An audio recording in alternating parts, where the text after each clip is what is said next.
Já estamos de volta ao vivo com o nosso Manhã da Piedade aqui na sua TV Horizonte. E neste terceiro bloco agora é hora de conversarmos com o Padre Wellington Santos, é hora da nossa catequese, não é? E hoje o nosso assunto, nós vamos continuar o assunto que nós começamos a falar na semana passada, mas o tempo foi insuficiente na última quinta-feira, né? Então nós continuamos a conversar com o Padre Wellington sobre os santos juninos e também as tradições das festas juninas, né? Nós começamos a falar um pouco na última semana sobre São João, algumas curiosidades, então vamos falar de São João, São Paulo e também São Pedro aqui no programa hoje com o Padre Wellington, que já está conosco, né? Direto do Santuário Basílica Nossa Senhora da Piedade. Padre Wellington, bom dia, bem-vindo mais uma vez.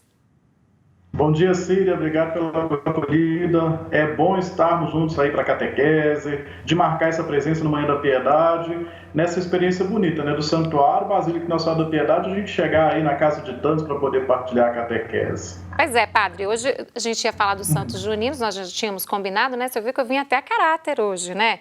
Em ritmo de festa junina, para dar uma colorida, uma alegria aí na vida das pessoas também, já que esse ano a gente não teve, não podemos vivenciar esse período junino intenso, com abraços, né? Com muitas trocas aí, como a gente gosta.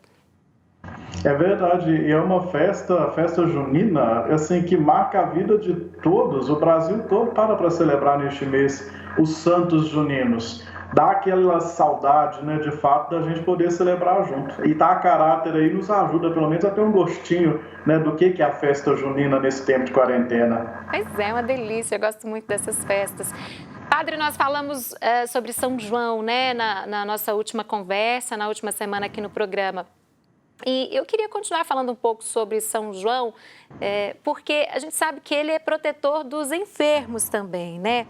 E eu queria saber do senhor se tem alguma história da tradição que está ligada a esta proteção. Então, Síria, a história de São João Batista é muito bonita por ser o precursor, tem o parentesco com Jesus. E ser aquele que no seu ministério, ele pregava um batismo de conversão. Um batismo que implicava assim, olha, uma mudança de vida para abandonar o pecado e a pessoa seguir o caminho de Deus. Aí algo que é interessante, porque para a cultura judaica, as enfermidades elas eram frutos do pecado, eram como que punição pelos pecados que as pessoas cometeram. Então, o batismo, quando a pessoa passava por esse batismo de conversão, que João pregava lá no deserto, no Rio Jordão, eles mudavam de vida e, nesse sentido, assim, abandonando o pecado e, com isso, conseguindo a cura para suas enfermidades. Quando pensei um pouco nessa pergunta, falei assim, olha, gente, por quê? Eu nunca tinha escutado que ele era protetor dos enfermos, dos casados, mas vem um pouco essa também, perspectiva. Né? Isso especialmente no Nordeste, Síria. Mas é algo para a gente parar e pensar uma dimensão assim, olha, desse batismo como um ponto de conversão e com isso, dentro daquela cultura, a cura das enfermidades. Tá certo. A gente falou semana passada também de Santo Antônio. Nós falamos muito sobre Santo Antônio aqui, porque são muitas as curiosidades também, né, padre? Agora, São João Batista é o único santo que a gente celebra aí o nascimento e a morte dele também. O porquê? Qual que é a explicação para estas duas celebrações, padre? É importante trazer essa pergunta até para a gente entender. Quando a gente vai comemorar o dia de um santo, em regra, nós celebramos o dia do martírio deste santo, ou o dia da morte dele, morte natural que seja, mas que a gente chama assim, o dia do nascimento deste santo para o céu. Então, os dias que a gente vai celebrar aí, a maioria dos santos, é esta a regra. Porém, São João Batista, Nossa Senhora e o próprio Jesus Cristo, nós celebramos o nascimento. Então, veja, São João Batista tem o privilégio de ser, ao lado de Nossa Senhora, os únicos que nós celebramos, além do dia que eles morreram e nasceram para o céu, o dia do martírio, né, de São João Batista, no caso dele foi martírio, a gente celebra o dia do nascimento, da importância, especialmente assim, da participação dele, como foi de Maria, né, de Nossa Senhora, no projeto de salvação. João Batista, como dito, foi o precursor, foi aquele que preparou os caminhos, além do parentesco com Jesus, mas ele teve papel importantíssimo na história da salvação. Por isso que nós celebramos a sua natividade e o dia, né, do seu martírio, quando ele nasce para o céu. Tem explicação, até a gente até falou sobre isso aqui também, né? Sobre Sim. essa celebração, que ontem foi o dia, né? Dia 24, dia de São João. E aí, aqui na nossa arquidiocese, diversas paróquias organizaram, né, uma programação especial para celebrar essa data. Claro, uma programação especial toda virtual, né? Com informações, com transmissões aí via redes sociais. E não só ontem, muitas, onde ele é padroeiro, seguem com a programação a semana toda, né, Padre Wellington?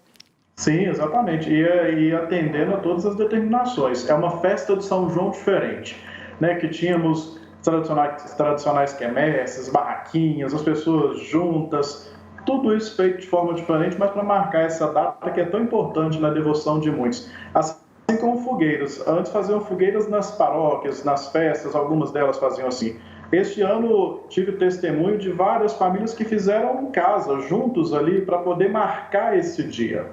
Eu também vi muitas imagens pelas redes sociais das pessoas celebrando em casa, em família, né? Prepararam os quitutes, as comidas típicas, né? Vestiram, fizeram uma decoração bonita, fizeram oração e celebraram ali em família, para não deixar passar em branco a data, né, Padre?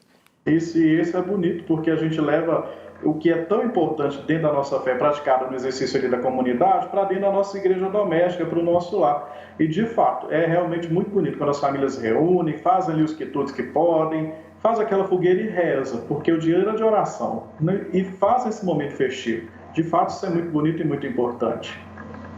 Nós falamos então de Santo Antônio, falamos um pouco agora de São João Batista. Vamos para São Pedro e São Paulo.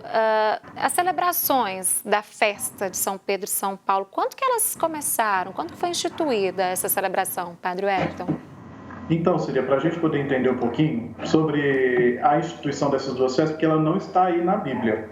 Mas se a gente pegar a Bíblia, a gente não vai lá ver o dia do martírio dos dois, o porquê que eles são celebrados juntos. Mas para podermos entender, existe uma tríade ou um tripé para a gente entender, que é a base da nossa fé católica, que é a Sagrada Escritura, a Sagrada Tradição e o Sagrado Magistério. Então, os três juntos definem a doutrina, o que é a base da nossa fé. Aí, quando falamos destes dois, por exemplo, não está na Bíblia, mas segundo a sagrada tradição, é aquilo que vai sendo contado um para o outro ao longo da história. Conta-se que São Pedro e São Paulo, eles foram martirizados em Roma no mesmo dia pela perseguição do imperador Nero, aquele mesmo que botou fogo em Roma e que começou a perseguir a igreja nascente, né, os primeiros cristãos. Então, conta-se essa sagrada tradição que os dois eles foram martirizados no mesmo dia. Pedro dentro de Roma e Paulo fora dos muros de Roma. Mas os dois entregaram sua vida, derramaram seu sangue por Jesus Cristo. Aí conta-se essa sagrada tradição no mesmo dia. Então, por isso, a celebração acontece, é uma celebração que acontece junto, né? Uma celebração que acontece no mesmo dia. Essa é a explicação, então. Exatamente. E também porque a sagrada tradição, lá desde o início, traz São Pedro e São Paulo como as duas colunas de sustentação da igreja. Então foram sendo ligados, né, pelo ministério deles, pelo magistério de cada um, de Pedro e de Paulo, e a sagrada tradição vai dizer do martírio deles no mesmo dia. Até traz algumas particularidades interessantes. Por exemplo, São Pedro, eles foram descobrir o túmulo dele, né, isso de pesquisas recentes, lá na Basílica de São Pedro. Se fizer lá uma medição assim exata naquele pináculo lá da Basílica, da cúpula da Basílica, dá exatamente no lugar do túmulo de São Pedro. Então são mistérios interessantes para poder falar onde Pedro foi sepultado, onde Paulo foi sepultado, nasceu 3 fontes, porque ele foi decapitado, e a cabeça onde bateu nasceram 3 fontes, e existe essa praça lá em Roma. Então traz uma experiência bonita destes dois colunas da igreja ligados no ministério e na sustentação da nossa fé. O senhor falava sobre São Pedro agora há pouco. Por qual motivo ele era considerado cabeça dos apóstolos, Padre Wellington? Qual que é a explicação para isso? Então, Pedro, ele, um dos apóstolos, né, foi chamado e tem uma vocação muito bonita. Era um homem simples, pescador, na humildade. Pescador, naquele tempo, era uma pessoa que vivia à margem da sociedade. Quando ele escuta o chamado de Jesus, essa abertura de corações que eu acho incrível. Jesus escolheu pessoas que tinham o coração aberto para acolher o projeto, não pessoas capacitadas, gabaritadas, para que pudessem desempenhar ali uma função. Pedro se destaca ali entre os 12 nesse papel de liderança, nessa abertura de coração para acolher o projeto de Deus, nos apontamentos que fazem. Aí ele é considerado a cabeça dos apóstolos, nele Jesus constitui a sua igreja, dá as chaves dos céus, é o que a gente conhece como o primeiro Papa, e daí vem os seus sucessores, que são os papas que nós temos para poder conduzir a igreja, como que no mar da vida aí, sendo esta barca, né, ou esse timoneiro para nos ajudar a passar pelas tempestades, pelas agruras deste caminho. Pedro é cabeça dos apóstolos por se destacar, por ser aquele que talvez mais se abriu para acolher o projeto que Jesus ali apresentou aos seus apóstolos. Bom, nós falamos de São Paulo, a solenidade é em junho, mas não é um santo que a gente comemora nas celebrações, nas festividades juninas, né, padre? Queria que o senhor falasse um pouco da importância dele, por que da celebração ser em junho e a gente não ter essa ligação com as festas juninas? Não temos mesmo, é interessante, porque olha, é São Pedro e São Paulo, dia 29 de junho. E os santos juninos a gente vai falar Santo Antônio, São João, São Pedro. São Paulo já não entra, porque São Paulo ele tem uma importância missionária, uma importância de abertura da igreja que o leva para um outro patamar. Tanto que uma festa muito importante que se celebra de São Paulo é em janeiro, na sua cátedra, né? Para a gente parar e pensar assim, olha, dele, Paulo, na sua missão de levar o catolicismo, a mensagem de Jesus, especialmente para os pagãos. Então, é destacar na vida dele, na missão de Paulo, essa abertura de levar a igreja para os confins do mundo. Então, é importante, não celebramos dentro do contexto das festas juninas, mas é importantíssimo a vida e a missão de São Paulo para a nossa igreja. Quando o senhor fala das colunas da igreja, né, qual que é o significado disso, quando a gente remete aí à história, às experiências de vida de São Pedro e São Paulo, Padre Wellington? Pois bem, Pedro e Paulo, no início lá do cristianismo, eles exerciam sua missão, cada um de uma forma que era extremamente importante. Pedro, ele evangelizava dentro do contexto romano. Paulo já era a evangelização fora do contexto judaico para o meio pagão.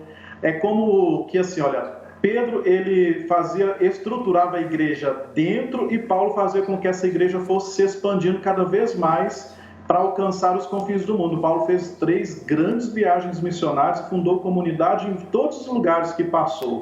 Por isso, eles são as colunas da igreja, um por dar o sustento dentro da igreja e o outro para fazer com que essa igreja se expandisse ao mundo pagão, ao coração de tantas comunidades que nasceram, como as cartas que a gente tem, as cartas Romanos, Coríntios, as cartas aos Tessalonicenses. Então, cada lugar que passou Paulo, ele fundou uma comunidade, era a igreja que se expandia e era a igreja que mantinha a sua estrutura interna sustentada por Pedro. Por isso, eles são as 2 colunas da nossa igreja. Então, a sustentação da nossa igreja, portanto, isso, né? Exatamente. Padre Wellington, eu sei que nós tínhamos mais alguns assuntos para abordar aqui, né? Mas o nosso tempo hoje já acabou. Passa muito rápido quando a gente começa a conversar e quando a gente envolve no assunto, né? Esse é um momento muito especial de catequese aqui no programa. Mas na próxima semana a gente continua a nossa conversa por aqui. Muito obrigada pela participação do senhor mais uma vez e até a próxima.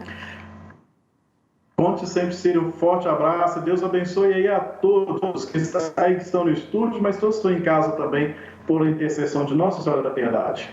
Amém, Padre. Até a próxima semana. Olha só, e você de casa, continue conosco, viu? O programa não acabou, não. Vamos para um rápido intervalo, porque no próximo bloco a gente fala sobre organização da sua casa.